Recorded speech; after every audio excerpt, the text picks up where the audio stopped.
इस बीच एक बार फिर आपको लेकर चलते हैं, शशांक हमारे साथ मौजूद हैं। शशांक, नीतीश कुमार के नाम पर मोहर लग गई है, अब आगे राजभवन जाना है, लेकिन फिलहाल नेता अभी भी बिहार विधानसभा के भीतर ही मौजूद है। इतना समय क्यों लग रहा है? कुछ जानकारी मिल रही है कब तक ये लोग बाहर निकलेंगे, कब तक राजभवन जाएंगे? राजभवन से क्या कोई टाइम लिया गया है? कब तक राजभवन पहुंचेंगे राज्यपाल से मुलाकात करने के लिए? शशांक, इसको लेकर अपडेट क्या है? देखिए, सीएम नीतीश समेत एनडीए के तमाम जो नेता हैं, जितने भी एनडीए के विधायक हैं, अभी भी जो हैं सेंट्रल हॉल में ही मौजूद हैं। बताया जा रहा अभी 4:10 हो रहा है, तो 4:20 या 4:25 तक ये लोग बाहर निकलेंगे और यहाँ से सीधा जो है नीतीश कुमार जो हैं राजभवन जाएंगे। और जानकारी मिल रही है कि जीतन राम मांझी, उपेंद्र कुशवाहा, चिराग पासवान और बिहार बीजेपी के अध्यक्ष दिलीप जायसवाल, दोनों डिप्टी सीएम भी साथ में राजभवन जा सकते हैं। वहाँ भी एकजुटता का जो है वो संदेश देने की जो है वो कोशिश की जाएगी। तो अगले 10 से 15 मिनट में सभी जो है बाहर आएंगे। नीतीश राजभवन जाकर जो है, शशांक आप बेहतर बता पाएंगे, अंदर जो है वहाँ संबोधन भी चल रहे हैं। वहां जीतन राम मांझी वो नीतीश कुमार की तारीफ कर रहे हैं कि कैसे नीतीश जो है वो निर्भीक और परिवारवाद से दूर नेता रहे हैं। उनके जैसा नेता आज तक कभी भारतीय राजनीति के इतिहास में देखने के लिए नहीं मिला है। इस तरीके के वहां पर अभी नेताओं के संबोधन भी चल रहे हैं। इस वजह से भी कुछ समय लग सकता है क्या?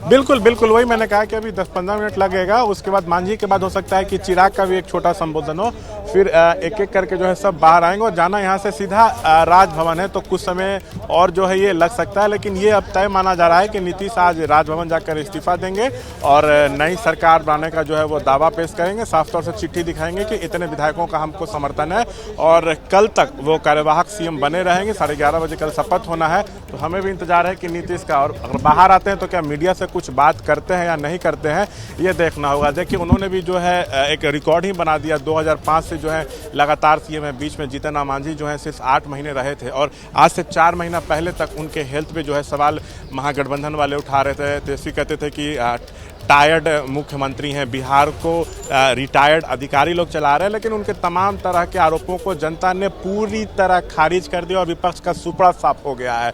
तो अभी भी नीतीश के खिलाफ एंटी इनकम्बेंसी नहीं है और एनडीए को प्रचंड जीत आई है। और जदयू देखिए कहाँ 43 से सीधा 85 पर चली गई है। तो नीतीश कुमार जो है मतलब अपने पूरे पुराने फॉर्म में जो है वो वापस आ गए हैं। अब जब सरकार बनती है तो जिस तरह से वादे किए गए हैं उस पर कैसे क्या इम्प्लीमेंटेशन होता है, अब ये देखना होगा। ये दबाव जरूर उन पर होगा। बिल्कुल, आप बड़ी बात कह रहे हैं। मुझे लगता है जरा एक बार निधि का भी रुख कर लेते हैं। निधि, जिस तरीके से ये एनडीए की सरकार रिपीट हो रही है और ऐसे में तिकड़ी को बरकरार रखा गया है, कुल मिलाकर एक संदेश ये भी देने की कोशिश की गई है, खासतौर से विरोधियों को, विपक्ष को, जो ये कहता रहा कि एनडीए की ये जीत सिर्फ और सिर्फ वोटर के खाते में सीधा पैसा डालने की वजह से मिली है, कि नहीं, ये विश्वास की जीत है। विश्वास जो नीतीश कुमार के चेहरे से जुड़ा हुआ है, जो सम्राट चौधरी से लेकर विजय सिन्हा तक, मतलब एनडीए की इस सरकार से जुड़ा हुआ है। ये उसी विश्वास की जीत है और इसी वजह से नई सरकार, लेकिन सीएम से लेकर डिप्टी सीएम तक सब वही। निधि,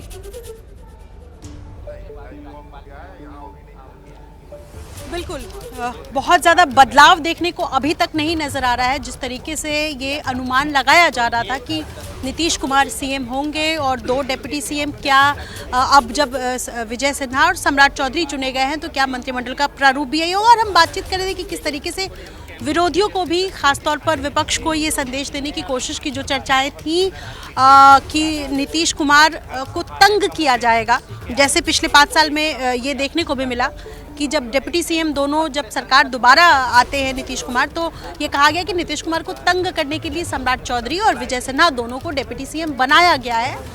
इस बार तमाम जो अभी तक जो स्टेप्स लिए गए हैं, खासतौर पर एनडीए की तरफ से एकजुट होकर के, वो ये बताता है कि बहुत ज़्यादा बदलाव की गुंजाइश नज़र नहीं आ रही है। नीतीश कुमार के नेतृत्व में जो चुनाव लड़ने की बात की गई, चुनाव जीता, मैंडेट आया, बहुमत आया और अब जब सरकार बनाने का दावा करने जा रही है एनडीए, तो उसमें भी नीतीश कुमार एक चेहरा होंगे। तो भले सरकार नहीं है लेकिन चेहरे वही हैं। बिल्कुल, और ये चेहरे वही रिपीट करके शशांक कहीं ना कहीं एक बड़ा करारा जवाब उस विपक्ष को, जो लगातार इन्हीं चेहरों को तो निशाने पर ले रहा था। सबसे ज्यादा निशाने पर तेजस्वी यादव के चाचा नीतीश थे, जिनकी सेहत को लेकर बार बार मुद्दा बनाने की इस चुनाव में कोशिश की गई। अच्छा, सम्राट चौधरी की अगर बात की जाए तो फिर भ्रष्टाचार के मुद्दे पर सम्राट चौधरी को घेरने में कोई कोर कसर तेजस्वी तो छोड़िए, प्रशांत किशोर की तरफ से भी नहीं छोड़ी गई। शशांक, तो जिस तरह से आरोप लगाए जा रहे थे प्रशांत किशोर के तरफ से सम्राट चौधरी पर, तो जनता का काउंटर रिएक्शन हुआ। उनकी पार्टी का खाता भी नहीं खुला, पार्टी जीरो पर आ गई। सम्राट चौधरी 40,000 से ज़्यादा वोटों से जीत कर आए, अब फिर से विधानमंडल दल का नेता बने, फिर से उप मुख्यमंत्री बन रहे हैं। तो प्रशांत किशोर को जनता ने नकार दिया, ये साफ जो है वो मैंडेट से दिख रहा है। और तेजस्वी भी जिन मुद्दों को उठाने की कोशिश कर रहे थे, SIR, वोट चोरी, उसको भी जो जनता ने है सीरियसली नहीं लिया है। तो अब इन पार्टियों को ज़मीन पर फिर से जो है वो मेहनत करनी पड़ेगी और जनहित के जो मुद्दे हैं उनको उठाना पड़ेगा।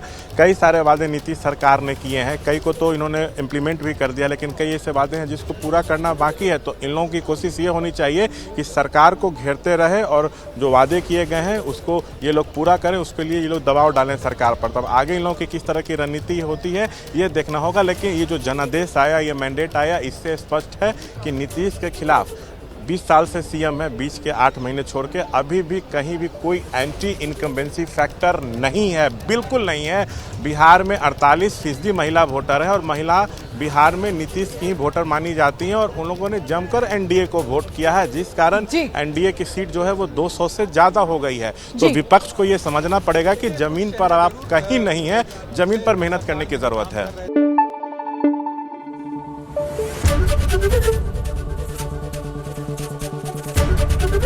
ABP न्यूज़ आपको रखे आगे।